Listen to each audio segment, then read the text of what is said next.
இந்தியாவினுடைய உச்ச நீதிமன்றத்தினுடைய தலைமை நீதிபதி இந்த வாரத்துல மட்டும் 2 முறை இந்த மோடி அரசாங்கத்திற்கு மிக முக்கியமான சில செய்திகளை சொல்ல முயற்சி பண்ணுகிறார். நேற்றுக்கு கோவால் நடந்த நிகழ்ச்சியா இருக்கட்டும், அதற்கு 2 நாட்களுக்கு முன்னாடி நடந்த நிகழ்ச்சியா இருக்கட்டும், பொது மேடையில் இந்தியாவினுடைய தலைமை நீதிபதி மோடி அரசாங்கத்திற்கு சில முக்கியமான விஷயத்தை சொல்றாரு. நீங்க எதை கிராஸ் பண்ண முயற்சி பண்றீங்க, அப்படி கிராஸ் பண்ண முயற்சி பண்ணுவதனூடாக எந்த அதிகாரத்தை இல்லாமல் செய்வதற்காக உங்கள் செயல்பாடு இருக்கிறது அப்படிங்கிறத மறைமுகமாக சில வார்த்தைகளை குறிப்பிட்டு நேற்று அவர் பேசியிருக்கிறார். இது மட்டும் இல்லாமல் கடந்த 1 வார காலமாக இந்தியாவினுடைய உச்சநீதிமன்றத்தில் மோடி அரசாங்கத்தினுடைய அட்டார்னி ஜெனரல், சாலிசிட்டர் ஜெனரல் வெளிப்படையாக நீதிமன்றத்துக்கே அச்சுறுத்தல் விடுற மாதிரி பல விஷயங்களை செஞ்சுக்கிட்டு இருக்காங்க.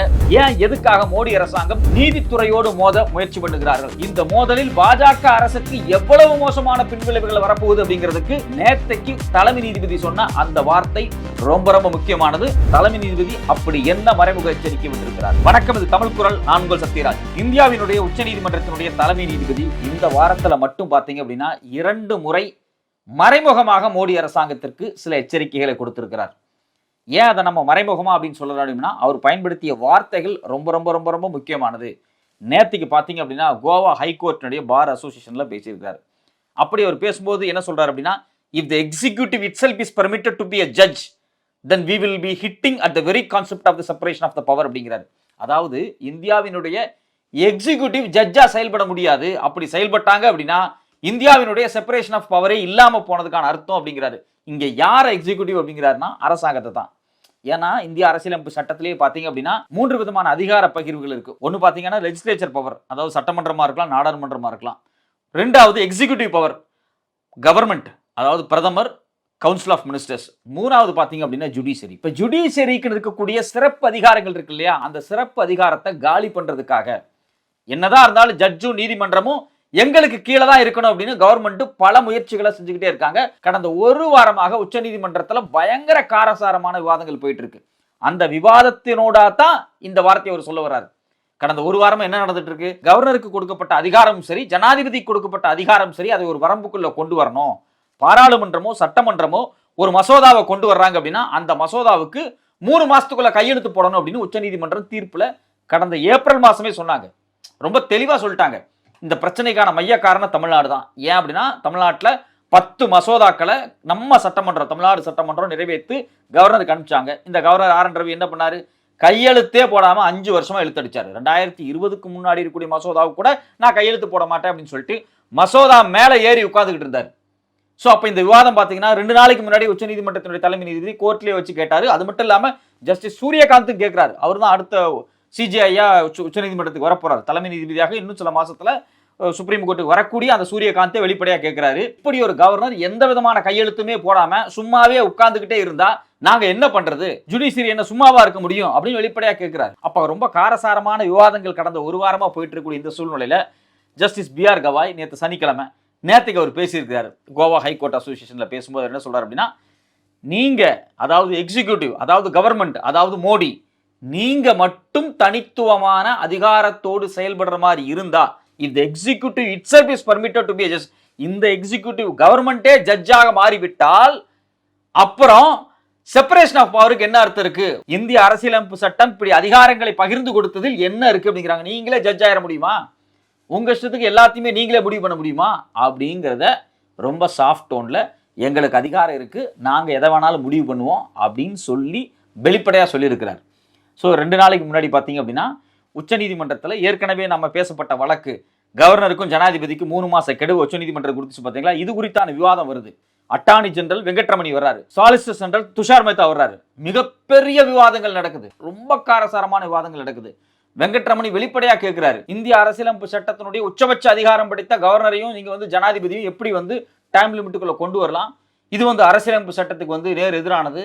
அப்படி இப்படின்னு பயங்கரமான கடுமையான விவாதங்களை மோடி அரசாங்கம் சார்பாக வைக்கிறாரு. நேற்றுக்கு முந்தானத்து பார்த்தீங்கன்னா துஷார் மேத்தா சாலிசிட்டர் ஜெனரல் இன்னும் ரொம்ப பயங்கரமா பேசுறாரு. நீங்க ஜனாதிபதிக்கெல்லாம் டைம் குறிக்க முடியாது, அதெல்லாம் ஒரு மிகப்பெரிய மாண்புமிகு அதிகாரம், அதை எப்படி நீங்க முடிவு பண்ணுவீங்க அப்படின்னு பயங்கரமான விவாதம் பண்றாரு. இந்த பஞ்சாயத்தெல்லாம் மனசுல வச்சுட்டு தான் இந்த விஷயத்தை அவர் சொல்றாரு. இந்த விஷயத்தை அவர் சொல்லும் போது இன்னொரு விஷயத்தை அவர் ஆட் பண்ணி என்ன சொல்றாரு அப்படின்னா, கடந்த காலங்களில் 2024 இதே உச்ச நீதிமன்றம் புல்டோசர் ஜஸ்டிஸ் அப்படிங்கிறதுக்கு எதிராக ஒரு தீர்ப்பு கொடுத்தாங்க. புல்டோசர் ஜஸ்டிஸ்னா இந்த உத்தரப்பிரதேச மாநிலம், மத்திய பிரதேசம், குஜராத், கர்நாடகாவில் இதுக்கு முன்னாடி காங்கிரஸ் வர்றதுக்கு முன்னாடி இந்த மாநிலத்திலலாம் பாஜக ஆட்சி அதிகாரத்தில் இருக்காங்க. கர்நாடகாவில் இப்போ காங்கிரஸ் வந்துருச்சு. இவங்க ஆட்சி அதிகாரத்தில் இருக்கும்போது இவங்க என்ன பண்ணாங்க அப்படின்னா, இவங்களுக்கு பிடிக்காத ஆட்கள், சமூக ஆர்வலர்கள், அது மட்டும் இல்லாமல் மனித உரிமை ஆர்வலர்கள், அது மட்டும் இல்லாமல் பாஜக RSSஐ நேரடியாக எதிர்க்கக்கூடியவர்கள், இவங்க எல்லாத்தையும் என்ன பண்ணாங்க அப்படின்னா, இவங்க மேல அந்த குற்றச்சாட்டு இருக்கு, இந்த குற்றச்சாட்டு இருக்கு, குண்டாஸ் இருக்குன்னு சொல்லி நேரடியா புல்டோசர் எடுத்துட்டு போய் வீட்டை அடிச்சிட்டானுங்க. அது மட்டும் இல்லாம பாத்தீங்கன்னா, குற்றவாளிகளில் இவங்கெல்லாம் வந்து குற்றவாளிகள், இவங்க மேலாம் என்கவுண்டர் பண்ணோம். என்கவுண்டர் மட்டும் கிடையாது, இவங்களோட வீட்டெல்லாம் இடிச்சிருவேன் அப்படின்னு சொல்லி இடிச்சாங்க. இது ரொம்ப ரொம்ப கொடுமையா நடந்துச்சு. ஆயிரக்கணக்கான வீடுகள் இடிக்கப்பட்டுச்சு. அதுல குறிப்பா சொல்ல போனீங்கன்னா, இஸ்லாமியர்களை டார்கெட் பண்ணி வீடு அடிச்சாங்க. 2020 ஒரு பெரிய கலவரம் டெல்லியில நடக்குது. அந்த கலவரத்துக்கு மையமானவங்க இவங்க எல்லாம் சொல்லி, அந்த கலவரத்தில் ஈடுபட்டவங்க சொல்லி இஸ்லாமியர்கள் வீடுகள் இடிக்கப்பட்டுச்சு. இன்னும் சொல்ல போனா, இந்த வீடெல்லாம் பாத்தீங்கன்னா முறையான டாக்குமெண்ட் இல்லை அப்படின்னு சொல்லி தேடி தேடி உத்தரகாண்ட் மாநிலமா இருக்கட்டும், இல்ல உத்தரப்பிரதேசமா இருக்கட்டும், இல்ல மத்திய பிரதேசமா இருக்கட்டும், வீடுகளை இடிச்சாங்க. இந்த யோகி ஆதித்யநாத், உத்தரப்பிரதேசனுடைய முதலமைச்சராக இருக்கக்கூடிய யோகி ஆதித்யநாத்துக்கு புல்டோசர் பாபா அப்படின்னு கொண்டாடினாங்க. அமெரிக்காவில் சுதந்திர தன்னைக்கு புல்டோசரை நிறுத்தி அதுல யோகி ஆதித்யநாத் போட்டோ போட்டு புல்டோசர் பாபா அப்படின்னு கொண்டாங்க. இதை விட கேவலமான விஷயம் இந்தியாவுக்கு வேற எதுவுமே கிடையாது. வேற ஒரு நாட்டில் போய் அந்த நாட்டில் போய் நின்றுக்கிட்டு புல்டோசர் எடுத்து வச்சு நாங்க புல்டோசர் வச்சு இடிக்கிறது நியாயம்னு சொல்றது இல்லையா? இது நம்ம நாட்டை, நம்ம நாட்டினுடைய இறையாண்மையவே வந்து அசிங்கப்படுத்துற மாதிரி இந்த ஆட்கள்லாம் பண்ணாங்க. அது மட்டும் இல்லாம மத்திய பிரதேசத்தில் தொடர்ச்சியா இடிச்சாங்க. உடனே அந்த மாநிலத்தினுடைய முதலமைச்சர் என்ன சொன்னாங்க அப்படின்னா, புல்டோசர் மாமா அப்படின்னாங்க. இது மாதிரி ரொம்ப அசிங்கமான விஷயங்கள்லாம் நடந்துச்சு. உச்சநீதிமன்றம் ரொம்ப ரொம்ப ரொம்ப ரொம்ப காட்டமா ஒரு தீர்ப்பு கொடுத்தாங்க. அப்படிலாம் இடிக்க முடியாது. இங்க நாங்க நீதிமன்றம் ஒன்று சும்மா எல்லாம் பார்த்துக்கிட்டு இருக்க மாட்டோம். யாரோ ஒருத்தங்க தப்பு பண்றாங்க, தப்பு பண்ணல, அது ரெண்டாவது விஷயம். ஒட்டுமொத்த குடும்பம் மொத்தமா ஸ்பாயில் ஆகிற மாதிரி நீங்க ஏன் பண்றீங்க? ரெண்டாவது, ஒருத்த மேல குற்றமே சாட்டப்பட்டாலும் சட்டம் அவனுக்கு சில அதிகாரங்களை கொடுத்துருக்கு. அதன் அடிப்படையில் அவன் அந்த குற்றத்திலிருந்து தன்னை விடுவிச்சுக் கொள்வதற்காக நீதிமன்றத்தை நாட முடியும். இவ்வளவு விஷயங்கள் இருக்கும்போது நீங்க எப்படி ஜட்ஜா மாற முடியும்? எப்படி ஒருத்தன் வீட்டை அடிக்க முடியும்? எப்படி ஒருத்தனுக்கு ஒரு தண்டனை நீங்க கொடுக்க முடியும்? ஒருவர் செய்த தவறுக்கு தண்டனையை முடிவு செய்ய வேண்டியது நீதிமன்றம், கவர்மெண்ட் கிடையாது. அதுக்கு உங்களுக்கு எந்த அதிகாரமே கிடையாது அப்படின்னு 2024 ரொம்ப காட்டசாட்டமா சந்திரசூட் தான் சீஃப் ஜஸ்டிஸ் இருந்தாரு. ஒரு தீர்ப்பு வந்துச்சு. அத்தோட இந்த புல்டோசர் ஜஸ்டிஸ்க்கு ஒரு முடிவு கட்டினாங்க. அவங்களுடைய ஆட்டம் அதோடு முடிஞ்சுது. அதை குறித்து கூட நேற்றுக்கு உச்சநீதிமன்ற தலைமை நீதிபதி பேசுறாரு. என்ன சொல்றாரு அப்படின்னா, இங்க பாருங்க, புல்டோசர் ஜஸ்டிஸ்னு ஒன்று இருந்துச்சு. அது எவ்வளவு ஆபத்தானது. அதாவது தப்பு செய்யக்கூடியவங்களுக்கு ஒரு தீர்ப்பை கவர்மெண்டே கொடுக்கும், சீஃப் மினிஸ்டரே கொடுப்பார், பிரதமரே கொடுப்பார், இல்லை மினிஸ்டரே கொடுப்பாங்க. அப்படிங்கிறது எந்த வகையில் அப்போ நீதிமன்றம் எதுக்கு இருக்கு? அதனால தான் 2024 நாங்கள் இதை தடுத்தோம். ஸோ அப்போ அதுலேருந்து நீங்கள் என்ன புரிஞ்சுக்கணும் அப்படின்னா, கவர்மெண்ட் வந்து, அதாவது எக்ஸிக்யூட்டிவ் வந்து தீர்ப்பு கொடுக்க முடியாது, ஜட்ஜ்மெண்ட் எழுத முடியாது அப்படிங்கிறத வெளிப்படையாக சொல்றார். இதே கருத்தை மையமாக வச்சு ஏற்கனவே பல விவாதங்கள் நடந்துச்சு. இந்தியாவினுடைய துணை ஜனாதிபதியாக இருந்த தங்கர் இப்போ ஆள் எங்க இருக்காருன்னே தெரியல. இரவோடு இரவாக தங்கர் காணாமல் ஆக்கப்பட்டார். திடீர்னு பார்த்தீங்க அப்படின்னா பாராளுமன்ற செஷன் துவங்கும் போது வந்து உட்கார்ந்தவர், அடுத்த நாள் ரிசைன்மெண்ட் போனவர், இன்னைக்கு வரைக்கும் காணோம். எதிர்கட்சிகள் வந்து ஃபேஸ்புக் ட்விட்டர்ல என்ன போடுறாங்க அப்படின்னா, இந்தியாவினுடைய முன்னாள் துணை ஜனாதிபதியை காணவில்லை அப்படின்னு போடுறாங்க, தன்கர்னு பேர் போட்டு. ஸோ அவர் வந்து என்ன பண்றாரு அப்படின்னா, இந்த 10 மசோதாவுக்கு உச்சநீதிமன்ற தீர்ப்பு கொடுத்துச்சு பார்த்தீங்களா, கவர்னர் கையெழுத்து போட்டாலும் சரி போடலினாலும் சரி அதெல்லாம் சட்டமா மாறிடும் அப்படின்னு. அது வந்து இந்தியாவினுடைய பாராளுமன்றத்தின் மீது அணுகுண்டை போட்ட மாதிரி அப்படின்னு எல்லாம் பேசினார், பயங்கரமா பேசினார். ஸோ அப்போ உங்களுடைய அதிகாரத்திற்குள் வரும்போது அதை நீங்க எவ்வளவு பெருசா பாக்குறீங்க? ஒரு பாராளுமன்ற அதிகாரத்துக்குள்ள வரும், அப்ப ஜுடிஷியலினுடைய அதிகாரத்துக்குள் நீங்க தலையிடுறீங்க அப்படிங்கிறது தான் உச்சநீதிமன்றத்தினுடைய தலைமை நீதிபதி வெளிப்படையாக கேட்கிறார். இதுல இன்னும் ரொம்ப முக்கியமான விஷயம் என்ன அப்படின்னா, இந்த வழக்கு, அதாவது ஜனாதிபதிக்கும் கவர்னருக்குமான இறுதி அந்த 3 மாத தீர்ப்பை வந்து உடைக்கணும் அப்படின்னு மோடி அரசாங்கம் பயங்கர முயற்சி பண்றாங்க. அது அட்டார்னி ஜெனரல் வெங்கட்ரமணி பேசும்போது வெளிப்படையாக அவர் என்ன கேட்கிறார் அப்படின்னா, constitutionally permissible resources when the court is confronted with the situation where the governor was keeping bills pending for several years, if the court is wrong in declaring deemed assent for the bill, what should be the next option அப்படின்னு கேட்கிறார்.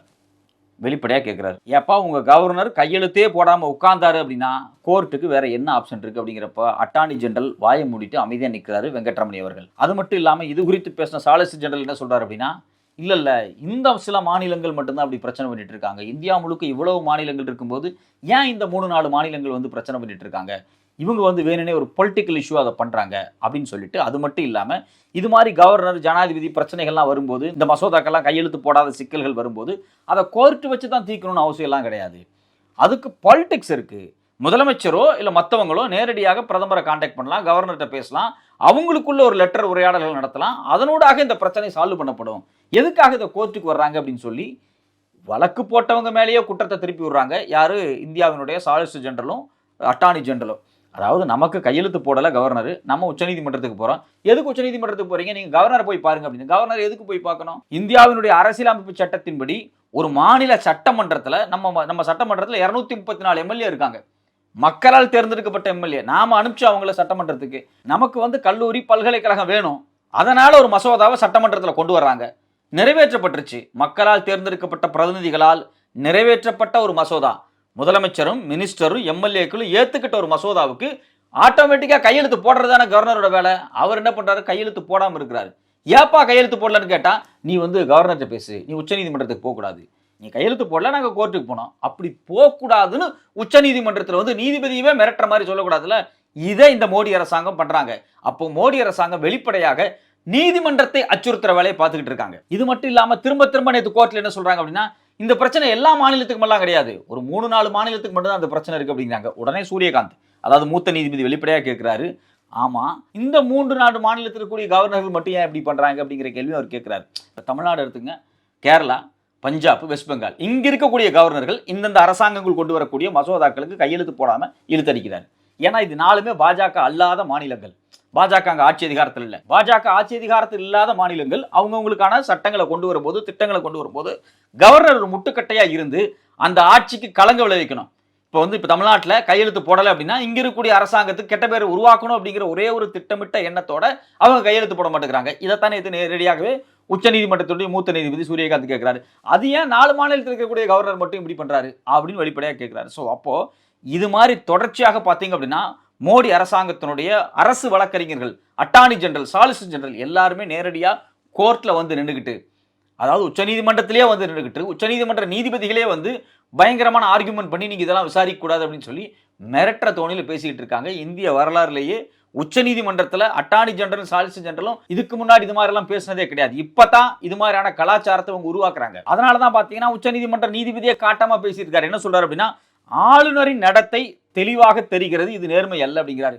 எங்களுக்கு தெளிவா தெரியுது, ஆளுநரோட activities நேர்மையானதெல்லாம் இல்லை, தப்பு பண்றாரு அப்படிங்கிறத சொல்றாங்க. அது மட்டும் இல்லாம மரியாதை காட்ட தவறியதற்கான தெளிவான நிகழ்வு உள்ளது அப்படிங்கிறாரு. அதாவது உச்சநீதிமன்றம் ஒரு தீர்ப்பு கொடுக்குது, டைரக்ஷன்ஸ் கொடுக்குது அப்படின்னா அதை கொஞ்சம் கூட மதிக்காம அதை தூக்கி போடுறது இருக்குல்ல. இப்ப தமிழ்நாடு கவர்னர் விஷயத்துல உச்சநீதிமன்றம் ஒரு தீர்ப்பு கொடுத்திருக்கு, அந்த தீர்ப்பை மதிக்காம கேரளா கவர்னர் பில்ல கையெழுத்து போடாம வச்சிருக்காரு அப்படின்னா நீங்க உச்சநீதிமன்றத்தையே மரியாதை இல்லாம உங்க இஷ்டத்துக்கு நீங்க செயல்படுறீங்க, தன்னிச்சையான அதிகாரத்தோட செயல்படுறீங்க. அப்ப கவர்னருடைய ஆக்டிவிட்டிஸ் முழுக்க முழுக்க நேர்மையற்ற செயல்கள் அப்படின்னு சொல்லி உச்சநீதிமன்றத்தில் வெளிப்படையாக மூத்த நீதிபதிகள் ஓப்பனாக பேசிட்டாங்க. ஸோ அப்போ உச்சநீதிமன்றத்திற்கும் இந்த மோடி அரசாங்கத்திற்கும் நடக்கக்கூடிய இந்த மசோதா சார்ந்த விவாதங்கள் அப்படிங்கிறது மிக மிக காட்டமாக போயிட்டு இருக்கு. இது எல்லாத்துக்கும் ஒரு முடிவு கட்டுற மாதிரி உச்சநீதிமன்றத்தினுடைய தலைமை நீதிபதி நேற்று பேசும்போதும் சரி, அதுக்கு முன்னாடி 2 நாளைக்கு முன்னாடி பேசும்போதும் சரி, வெளிப்படையாக ஒரு விஷயத்தை சொல்றார். இங்க எக்ஸிக்யூட்டிவ் ஜட்ஜ்மெண்ட்ஸ் கொடுக்க முடியாது. அதாவது கவர்மெண்ட், மோடியோ இல்ல மற்ற பாஜக சீஃப் மினிஸ்டர்களோ நீங்க இறுதியான தீர்ப்பு கொடுக்க முடியாது. நீதிமன்றம்னு ஒண்ணு இருக்கு, நீதிபதிகள்னு ஒண்ணு இருக்காங்க, அரசியலமைப்பு சட்டம்னு ஒண்ணு இருக்கு, அதை பாதுகாக்க வேண்டியது எங்களுடைய கடமை, அங்க வரட்டும், நாங்க பாத்துக்கிறோம் அப்படின்னு மறைமுகமாக மோடி அரசாங்கத்திற்கு எச்சரிக்கை விடுத்திருக்கிறார்கள். பொறுத்திருந்து பார்ப்போம். இன்னும் இந்த வழக்குக்கு ஒரு முடிவு வரவே இல்லை. தொடர்ச்சியாக 4 நாட்களாக விவாதம் நடந்துட்டு இருக்கு. இன்னும் அடுத்த வாரத்தில் இந்த விவாதம் நடக்க போகுது. இப்படிப்பட்ட விவாதங்களில் இந்த மோடி அரசாங்கத்தினுடைய அடாவடித்தனங்களுக்கு எப்படி உச்சநீதிமன்றம் முடிவு கட்ட போறாங்க அப்படிங்கிறத பொறுத்திருந்து பார்ப்போம்.